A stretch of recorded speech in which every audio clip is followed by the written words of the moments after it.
Robert had not been the manager of the office for long when he made his first move, disrupting the workplace by cutting salaries, except for his own. His greed led him to reduce pay for almost the entire staff, causing many to resign immediately. The remaining employees were not particularly attached to their jobs, but the lack of immediate alternatives forced them to endure his tyrannical behavior. As a result, almost half of the staff left.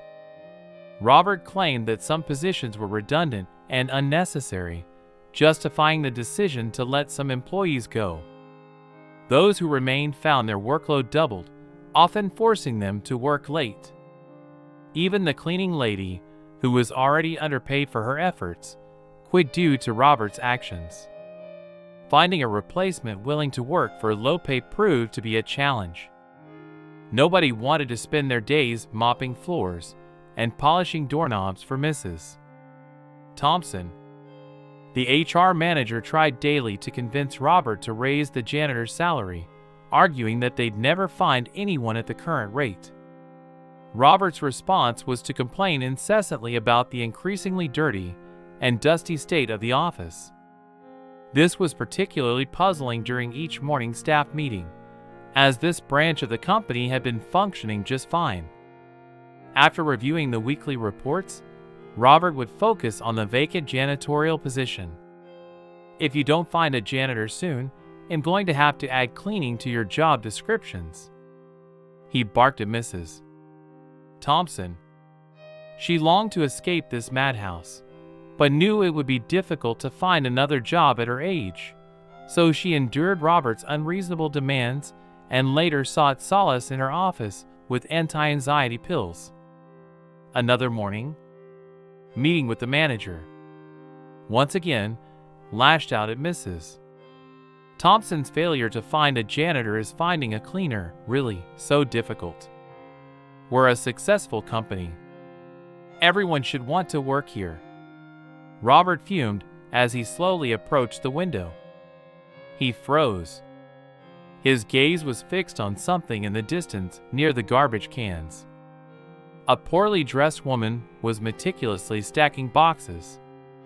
A mischievous smile spread across Robert's face as he turned to Mrs. Thompson. He scoffed, "No one wants to join us for that kind of pay." "Huh?" He threw open the window, despite the warm weather. "Hey, come here a minute. I have an offer." "You might like it," Robert called. The woman ignored him, concentrating on her task. Unimpressed, a flicker of excitement in his eyes. Robert barked, "Hey, I need some money. Come over here." Still the woman worked, irritated. Robert turned to Mrs. Thompson and ordered her to get the guard. As the guard rushed into the conference room, Robert ordered, "Get this bum over here by the dumpsters right now." Minutes later, the woman was escorted into the office. After several failed attempts at conversation, it became clear. She was completely deaf. Her hearing aid appeared to be old or poorly made, despite her disheveled appearance. The woman was surprisingly neat. Her hands, clothes, and hair were clean and without makeup. Her face appeared young and gentle. Her bearskin clothes hung loosely around her frame, but at least they were odor-free. He remembered that deaf people often read lips. Robert spoke slowly and deliberately. "Do you understand what I'm saying?" The woman nodded. "Do you want a job?" "Nothing difficult. Just clean the office," he finished. The woman stood silently for a moment, taking in her surroundings. Then she nodded, a glimmer of hope in her eyes. Robert swelled with victory. He turned to Mrs. Thompson, who had been quietly watching. "I can't find a cleaner. Maybe you forgot how to hire. Hey, erase your lesson." Even this worthless piece, he drew away from Mrs. Thompson's gaze. A clear warning. Even a homeless woman wouldn't take that pittance. Had considered offering it. Wisely, he dropped the thought. Hannah, the new desk cleaner, was the picture of punctuality, often arriving on time. Even before the workday began, her dedication shone through. She washed, cleaned, and wiped with unwavering diligence. Within a week, the office was unrecognizable. Unfortunately, Hannah's efforts didn't change her coworkers. Cruel hearts. They mocked her relentlessly. She was sure she couldn't hear their taunts. Her old hearing aid offered little protection from the hurtful whispers. Yet, hardened by life's challenges, Hannah maintained her composure. Her refuge was her ramshackle home. She shared it with her menagerie of rescued animals. 3 kittens, a cat, 2 dogs, and even a parrot with a broken wing. These creatures were her world, the reason she endured the scorn of the workplace. Their love was her comfort, a balm against the daily stings. Even if bread and water was all she could afford, her furry companions always feasted. Their grateful eyes were the only payment she needed for her toil. Mrs. Thompson couldn't have been more pleased with the sparkling office, but Robert, the manager, was never satisfied. He couldn't figure out why Hannah's quiet determination and the wisdom in her eyes were slowly earning the respect of her colleagues. Those who had mocked her were beginning to see the depth beneath the surface. Despite her hardships, Hannah had both eloquence and insight. Her thoughtful comments revealed a keen mind that was hidden but not absent. It dawned on them that her situation was a cruel mismatch with her true potential. Tensions crackled in the office, fueled by Robert's aggressive morning meetings. He blamed everyone but himself for the company's downward spiral. His bitterness poisoned the atmosphere, leading to a revolving door of firings, sometimes of several people at once. This situation fueled a negative atmosphere and uncertainty among the remaining employees. Rumors swirled that their boss, Robert, would soon be the only one left as the company's CEO. Harris began visiting more frequently, probably because of the branch's plummeting profits. Robert, however, used these visits as an opportunity to intimidate the employees, pressuring them to maintain a facade of success for Harris. Despite Robert's machinations, Harris, who had built the company himself, was determined to save it. After several visits to his once thriving branch, Harris sensed an underlying malaise among the employees, despite the office's superficial orderliness. After another visit, Harris announced a mandatory cleaning day with paid leave for everyone, including Robert. While everyone was gone, Harris installed hidden cameras connected to his computer. He was trying to uncover the truth and save the company. Had worked so hard to build it. Harris meticulously monitored the office daily, gathering evidence to understand the decline. One day during a meeting, he was stunned by a well-crafted business development plan. He scanned it and looked up at Robert, surprised. Realizing that Harris was fascinated by the material, Robert humbly replied, "Sir, I worked very hard on this. I didn't sleep for several nights.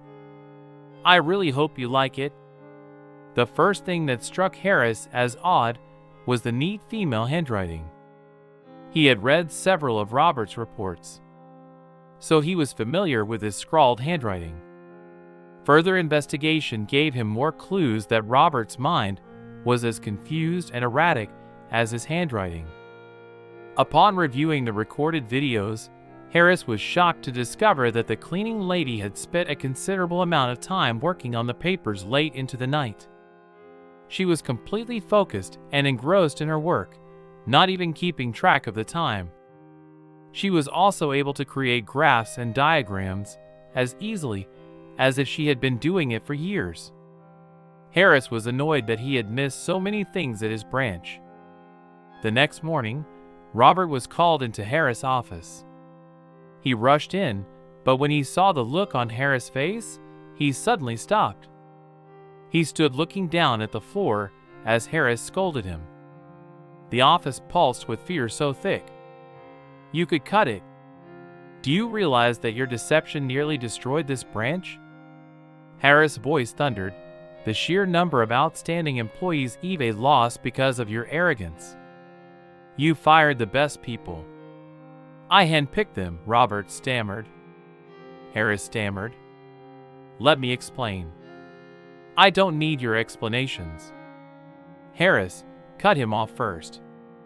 I thought, okay, maybe Robert is trying some unusual technique. But when you steal credit for someone else's work that crosses the line, Harris took a breath to compose himself. You have 10 minutes to clear out your desk and leave. The once cocky manager deflated, his face drained of color, as he shuffled toward the exit. Then Harris turned to his secretary. Bring in the cleaning lady, please. Hannah, isn't it? As the young deaf woman named Hannah entered, Harris gestured for her to sit down. I'd like to know more about you. You're obviously intelligent with potential that life hasn't dealt fairly with. Harris began. Hannah was a little confused, which she confirmed when she spoke. Harris saw that, despite her disability, she was far from simple-minded as she looked out the window. Her soft voice began to tell her story. Hannah's childhood was one of dire poverty. But even as her parents succumbed to alcoholism and nightly fights, a spark of learning burned within her by the 3rd grade. She had found an abandoned house near her apartment, a haven for studying. On those nights of chaos, she had sneaked back home at dawn to grab her backpack while her family slept, then rushed to school against all odds. Hannah excelled. There was no question she would get into business school. Smart, determined, and well-liked. She grasped concepts quickly and unsurprisingly helped her classmates. She graduated first in her class. Business was her passion, a lifelong dream. And there, in the east hallway of the university, she met Tyler. A year older, love was instant, but Tyler's wealthy family saw a bright but penniless girl as an unacceptable match. Their love, a beacon against the odds, led Tyler to propose. He couldn't imagine his life without Hannah. A day filled with the joy of their upcoming wedding. They set out to visit friends in the country. Then the fog descended, a thick white curtain that obscured the world. Headlights pierced the haze too late, followed by the screech of breaking glass. The shattering impact. When Hannah woke up in the ambulance, her first desperate question was about Tyler. The news hit her like a physical blow, and she fainted. Waking up in the hospital, a terrible realization washed over her. Something had changed irrevocably. She was deaf. The doctors were puzzled, blamed stress, were heartbroken. She begged to be allowed to attend her lover's funeral, to even visit his grave. She was denied, and Tyler's parents, consumed by grief and rage, turned on her. If it weren't for you and your penniless friends, he wouldn't be out there. His mother, Vio, like acid, vowed, "You'll regret ruining my son. Mopping floors is all you're fit for now." All Hannah could regret was that she was alive, and that Tyler didn't have to be unwanted. Her own mother, forever chasing a bottle, and her companions brought more ruin. When her house burned down, no job, no home, no love. Now, no hearing, finding work was impossible.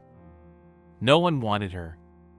A deaf, fragile beggar who lip-read became her lifeline. Tiny scraps of income earned. Cleaning the market, bought a cheap hearing aid. It didn't restore everything, but a few words pierced the silence. It was just existence, a ramshackle shelter, and the company of stray animals. They became her closest relatives. But complaining was a luxury she had long outgrown in a life of injustice. She learned a strange kind of contentment. Her heart ached for them. Animals suffering in the unattended room of that abandoned house. Even in the midst of her own struggles, their welfare was her constant concern. Harris listened intently as she told her story. His silence, which conveyed sympathy as she finished the memory of Tyler and his tragic accident, resonated with him. He knew the boy's wealthy parents, and their loss saddened him the same day he recognized Hannah's intelligence and business acumen. He offered her the position of manager of the branch. Her acceptance filled him with satisfaction. Under her leadership, the branch flourished. Harris became a frequent visitor, sometimes even picking Hannah up after work. Their connection deepened, and soon news of their relationship, and later their marriage, spread around the office. Harris found the perfect gift for his bride. One afternoon, he stopped by the store after lunch. A gentle knock on her office door, and he found her hard at work. "As usual, darling, take a break for a moment." "Will you?" "I brought you something." Ownership of an animal shelter, a safe haven where all her beloved pets now resided with a new home and a new man. She wouldn't have the time to care for them as they deserved, and she was excitedly expecting a baby boy. The news made Harris beam with joy, and there was another miracle in Hannah's life. Something even the doctors couldn't explain. Her hearing returned sharp and clear, as if it had never been lost. The businessman's spacious home, once echoing and cold, now buzzed with warmth, with life, with love. Hannah. She never forgot the cruelty she endured, nor the kindness that lifted her up. The memory fueled her determination to create a safe haven for stray animals. She once longed, and with Harris by her side, her new family became a beacon of generosity. Perhaps this was the greatest miracle of all, out of the ashes of pain. A legacy of warmth and compassion was born.